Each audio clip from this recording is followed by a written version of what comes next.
Ayo apa lagi? Pengen motor. Pengen motor. Kerjaan aja belum disyukurin. Udah pengen motor.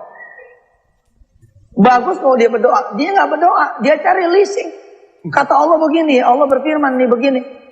Kamu tuh ya bagaimana sih? Dikasih pekerjaan. Ya bersyukur dulu. Ya. Aku nih bisa memberikan kamu pekerjaan. Apalagi motor. Kan begitu tuh Allah. Ya kan? Tapi yang terjadi apa? Kita tidak begitu. Begitu kita kerja, naik angkot, naik bus, naik bus, kita capek. Karena capek kita kumpulin duit, kita ngutang ke motor. Akhirnya apa? Nggak kebayar. Begitu nggak kebayar, pusing. Alih-alih kerjaan kita memberikan kita nikmat, pekerjaan kita tidak memberikan kita nikmat. Kenapa? Karena memang kita blow on, bin bodoh, bin tolol, bin malas, bin pengennya cepat-cepat segera memiliki sesuatu, jadilah dia berhutang. Coba kalau dia pelan-pelan aja, terima kasih dulu sama Allah, merayu Allah. Ya Rabb, alhamdulillah, Engkau telah memberikan saya pekerjaan. Tapi jauh nih ya Allah. Oh naik angkot 3 jam. Rob, kayaknya mah kalau naik motor nih ya. Nih, kalau naik motor nih, bisa 1/2 jam kali. Jadi kan 2,5 jamnya saya bisa ngaji, saya bisa sembahyang, saya bisa ibadah, ya Allah. Terus begitu. Kemudian begitu dapat duit, sodako. Dapat duit, sodako. Dapat duit, sodako. Allah akan perintahkan malaikat motor. Salah nggak saya ngomong? Nggak salah bos. Ada firman Allah bunyinya begini. Innalladzina qalu rabbunallahu thumma istaqamu tatanazzalu alaihimul malaikatu alla takhafu wa la tahzanu wa abshiru bil jannati allati kuntum tu'adun.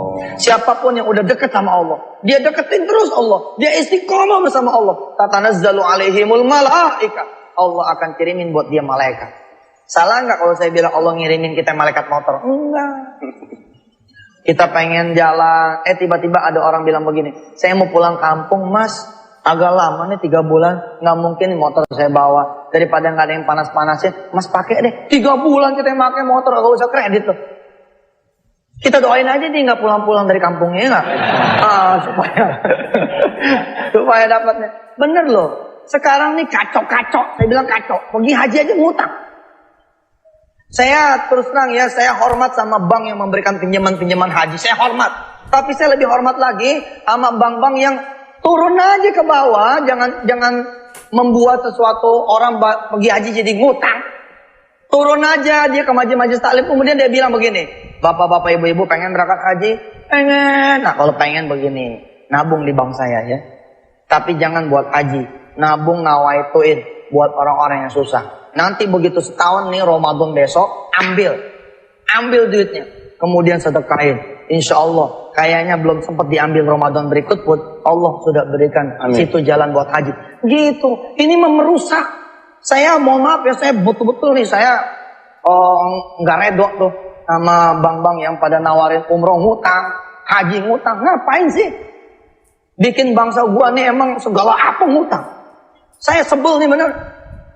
Apa sih? Kalau emang belum mampu pergi haji, ya wes diem. Jangan maksain. Kalau begitu pulang dari haji mati lu yang bayar, siapa tuh utang?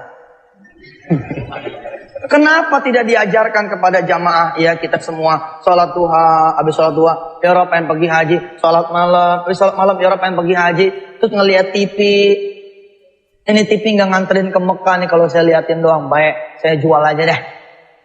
Jual, kemudian kumpulin anak-anak yatim.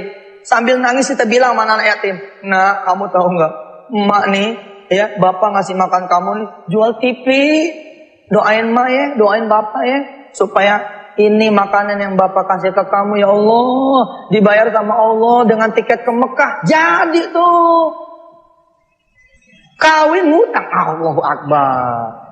Sekarang semua apanya ngutang, emang nih Indonesia dicap, sebagai negara yang punya utang ya 1.200 triliun, belum termasuk di jumlah utangnya dia, utangnya saya, utang kita semua. Baru utang negara 1.200 triliun. Kenapa? Karena negara ini negara yang lemah.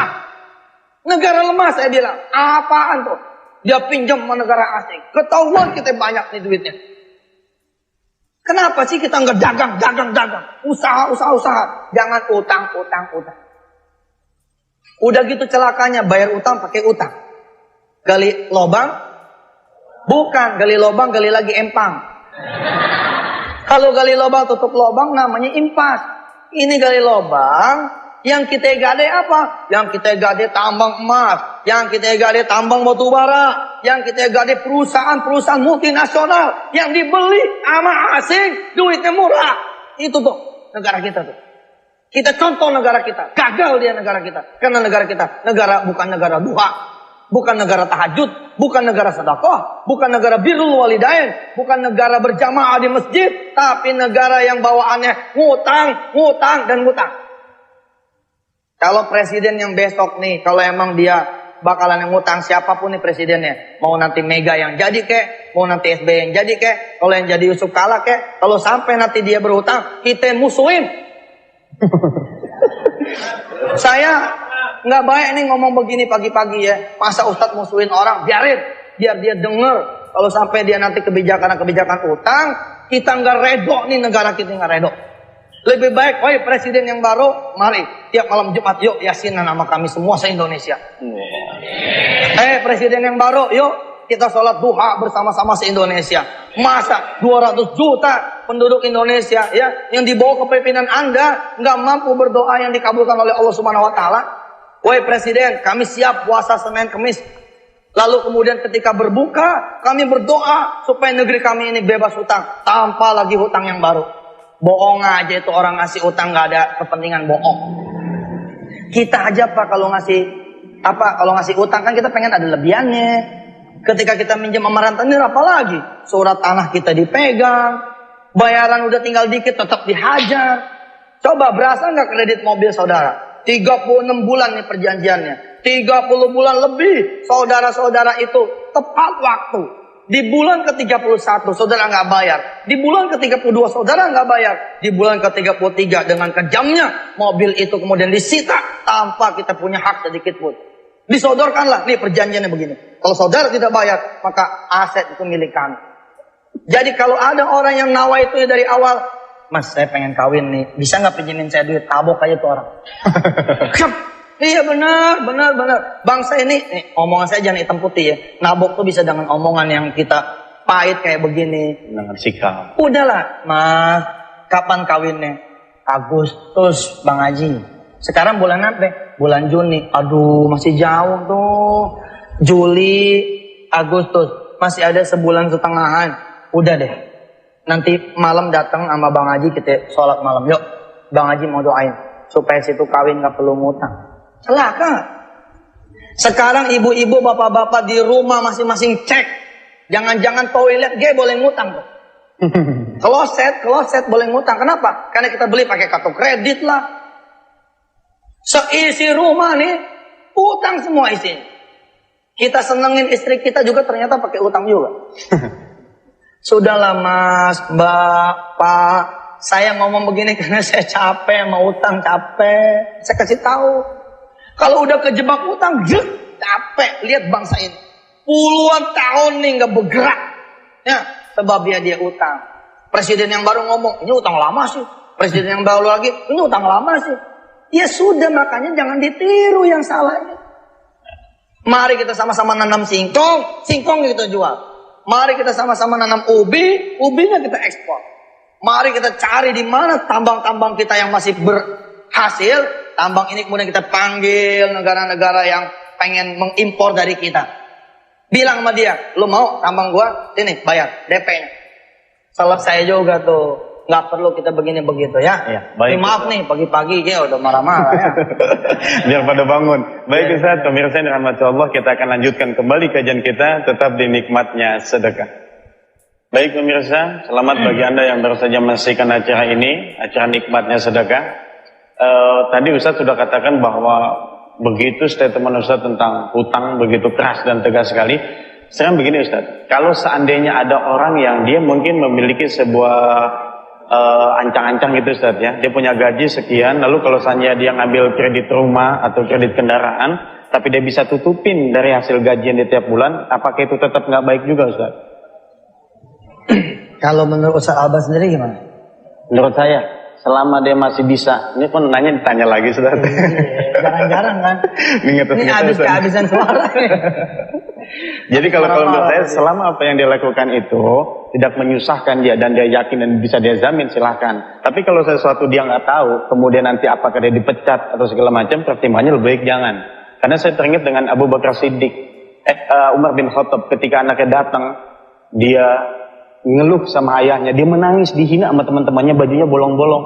Lalu Umar itu datang ke kas negara, dia pinjam uang. Dari kas negara itu katakan, ya Umar, kalau kau betul mau pinjam, kapan kau kembalikan? Dikatakan minggu akan datang. Ditanya kembali, yakinkah minggu depan kau akan masih hidup? Kalau dia menangis dan katakan kepada anaknya, nak, biarkanlah kau menggunakan pakaian seperti ini, karena ayahmu takut kalau nggak bisa lunasi hutang. Begitu, Ustaz. Ya itu dia saya bilang, apa yang salah dengan rumah kontrakan misalkan gitu ya? Nggak ada yang salah tuh nafsu kita. Apa yang salah dengan tidak punya TV? Nggak ada yang salah. Tapi ketika kita pengen punya TV, lalu ada tetangga bilang, boleh lu bayar 11 kali ya. Ini TV harganya 1 juta, tapi jadi 2.200.000, lu bayar tiap bulan 220. Subhanallah kita iyain itu. Karena emang kita ini gelap mata. Ya, mata kita ini buta. Nggak bisa ngelihat yang sudah ada. Ini saya bacain nih salah satu jemaah nih. Tapi jangan deh. Kagak banyak. Ya, isinya kurang enak.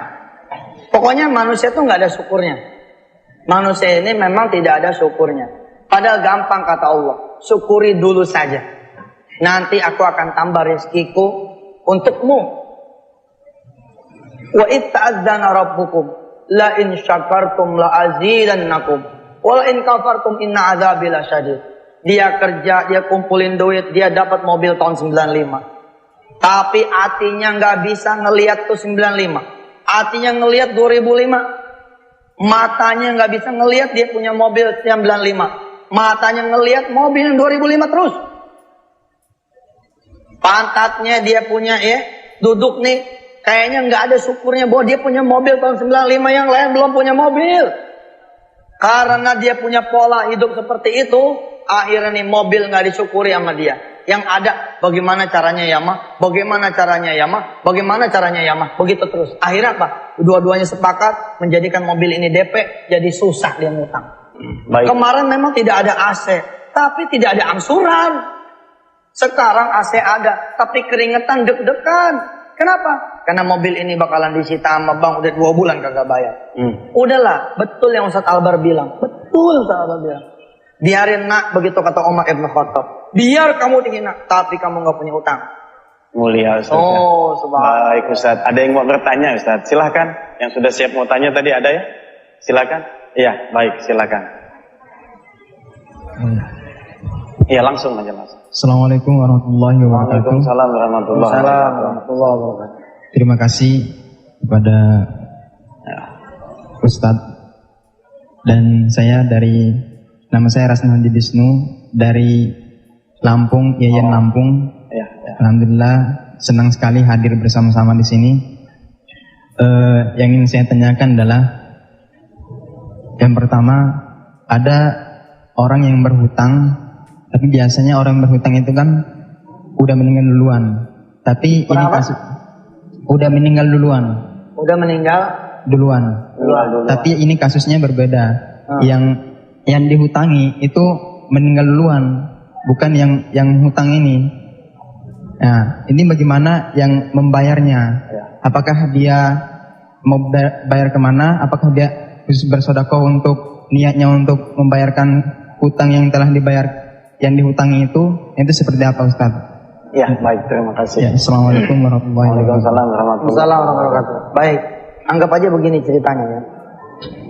Yang punya utang meninggal, umpama ya, maka yang harus nanggung itu ahli warisnya. Kalau emang ahli warisnya nggak bisa bayar, yang ngomong aja bayar-bayar sama yang ngutangin. Enteng kok.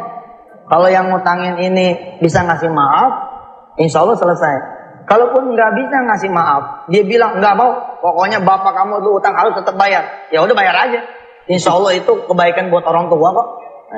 Sekali kita bilang utang orang tua saya akan saya bayar, Allah redho tuh. Allah akan kasih kesempatan anak didik anak kandungnya atau anak ahli waris yang meninggal ini punya duit buat bayar utang. Tahu kapan. Terus kalau yang kemudian punya Yang ngutangin itu yang meninggal dunia, ya bayar aja ke ahli warisnya. Umpama dia meninggal nih, ya kan dia punya anak, punya istri atau punya suami, kasih kepada dia, insya Allah seperti itu. Baik Ustadz, ada satu lagi penanya, silakan. Assalamualaikum warahmatullahi wabarakatuh. Waalaikumsalam warahmatullahi wabarakatuh. Saya mau bertanya dengan Ustadz, saya dari siswi Iman 2 Kudus.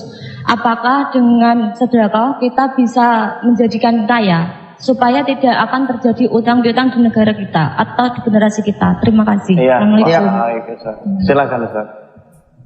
Ya itulah dia, kenapa Allah ajarkan sedekah supaya kita memang tidak tertindas.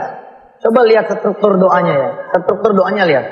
Allahumma inni a'udzubika minal ajzi wal kasali wal jubni wa a'udzubika min adzabil qabri wa fitnatil mahya wal mamat wa min ghalabatid daini wa qahrir rijal. Akhirnya nih kalau kita kena utang, kita kena ghalabatid daini ini wa qahrir rijal, akhirnya kita ketindas. Allah ngajarin jangan begitu. Ustaz, kalau saya nggak ngutang, saya nggak makan. Jangan. Bahasanya begini, Ustaz, alhamdulillah. Gara-gara saya nggak punya makan, jadi saya bisa niat puasa. Deh begitu. Ustaz mah enak banget ngomong kayak begitu. Ustaz udah kaya. Emangnya kita ujuk-ujuk datang begini? Enggak juga lah, sama aja. Saya bercerita, subhanallah, mudah-mudahan ini tidak termasuk riya dan sum'ah. Ya, tapi termasuk riya dan sum'ah juga, nggak usah diomongin deh.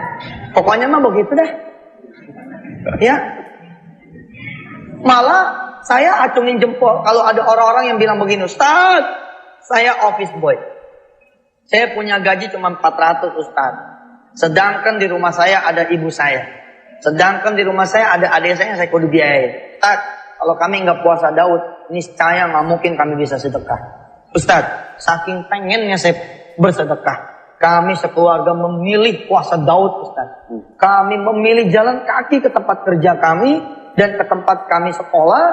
Alhamdulillah Ustaz, Allah malah bikin saya punya uang sedekah setiap bulannya itu 50.000 sebab kami bisa seperti itu.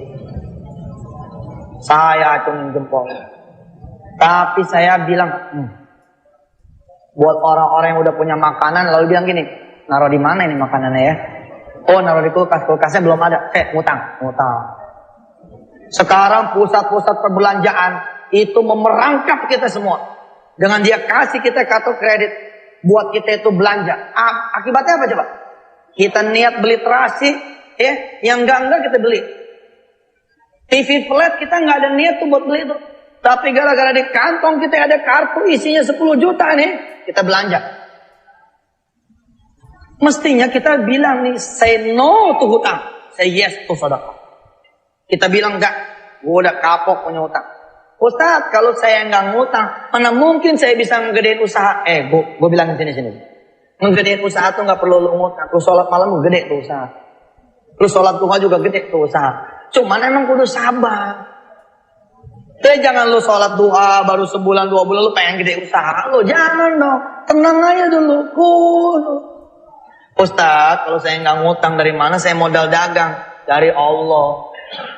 Sholat duha aja dulu bilang sama Allah, Roh, saya udah nggak kerja, masa sih nggak usaha? Tapi saya pengen usaha, dari mana duitnya? Kalau ngutang, nggak deh. Kayak nggak percaya engkau bisa ngasih modal aja. Saya mah percaya nih Rob, engkau bisa ngasih modal saya nih. Tolong ya Rob, yang lain datang ke orang lain, saya mau datang ke engkau saja. A'attakhidhu min dunihi alihatan yuridur rahman bi dhurril la tughni anni syafa'atum syai'a wa la yunqidun. Buat kita ini Allah saja. Pengen apa? Udah minta sama Allah. Insya Allah. Tradisi berhutang kita katakan pagi ini nggak usah lagi. Saya nih orang yang kapok. Kapoknya ini kapok kuadrat. Bukan cuma kapok tapi kapok kuadrat. Kenapa dulu saya begitu gampang berhutang? Padahal harusnya kita gampang duha, gampang tahajud, gampang sedekah, gampang puasa, gampang minta doa. Insya Allah nggak perlu kita utang, kita bisa dapat apa yang kita inginkan. Insya Allah. Baik Ustaz, kita akan lanjutkan kembali. Ada yang ingin bertanya silakan. Iya Bapak, sebutkan nama. Terima kasih. Assalamualaikum warahmatullahi wabarakatuh. Waalaikumsalam warahmatullahi wabarakatuh. Pada yang terhormat Ustadz Yusuf Mansur, terima kasih. Pertama-tama saya ucapkan kepada TPI atas kami semua dari Kudus bisa diterima dan bisa hadir di kegiatan hari ini. Saya hanya mau menyampaikan sedikit tentang apa-apa yang sudah mungkin Ustadz Yusuf Mansur sampaikan sekian lama, bahwa anak-anak kita ini di madrasah sudah dicanangkan tentang sodakoh atau sedekah. Ada amalan Jumat, ada dana sosial, ada dana-dana yang untuk luar negeri yang tentang Palestina dan lain sebagainya, selalu untuk itu. Keberkahannya ada insya Allah. Lulus 100% dan lain sebagainya anak-anak. Nanti tolong didoakan anak-anak saya pada yang terhormat Bapak Ustadz Yusuf Mansur. Baik. Yang saya sampaikan selaku guru ini Pak Ustadz. Guru ini kalau sekarang anak-anak itu realistis tentang temanya yang tadi dikatakan bahwa sodakoh atau sedekah mampu membebaskan hutang. Ini kalau saya sampaikan ke anak-anak dengan hitungan matematis, saya yakin itu anak-anak pas tanya, loh Pak kita kasih uang kok malah bertambah banyak, itu hitungannya gimana? Kalau kita ngasihkan hitungannya 2 dikurangi 1 kan 1, 2 dikurangi 2 0. Loh kok Ustadz bilang jadi 10 kali dan lain sebagainya. Ini perlu realistis Pak Ustadz. Tolong ini anak-anak yang hadir di sini juga bisa menimba ilmu, tapi harapan saya ini didengar oleh sekian banyak pendidik, jadi tolong dijelaskan secara matang. Saya kira itu, terima kasih. Assalamualaikum warahmatullahi wabarakatuh.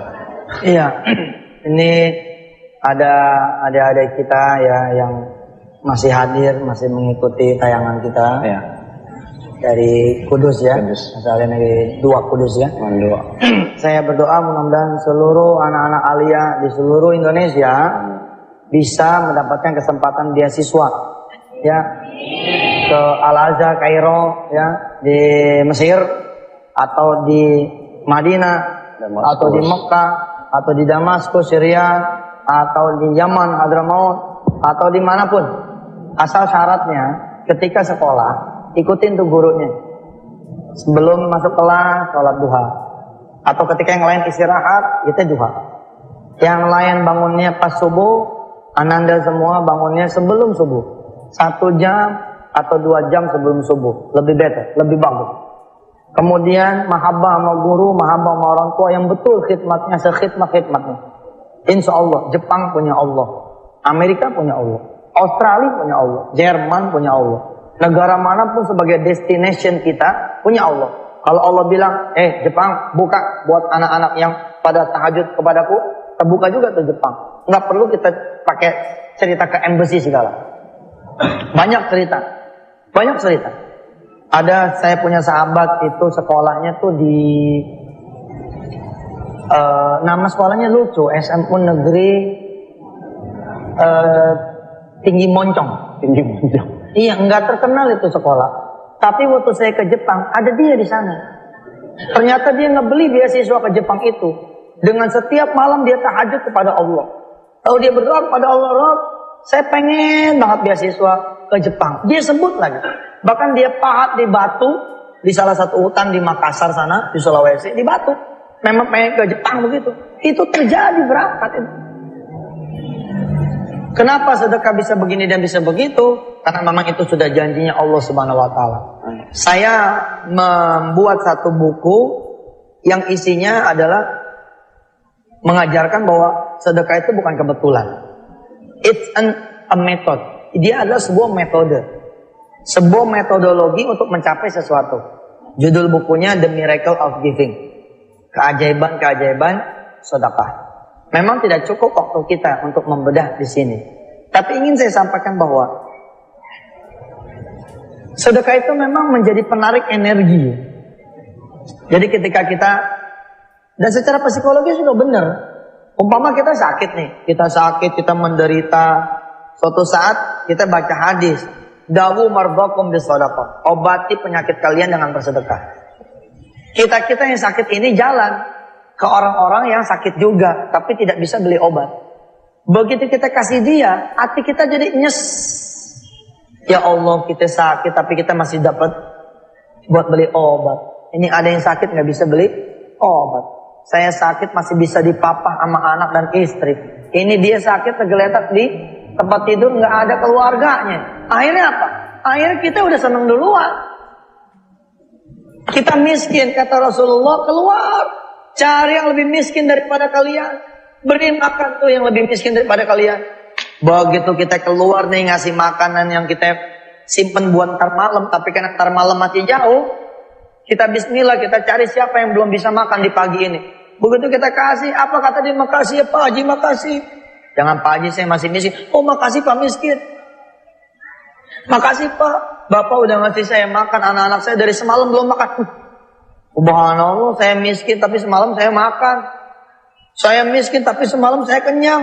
Ada orang-orang yang dari semalam belum makan. Maafin saya ya Allah.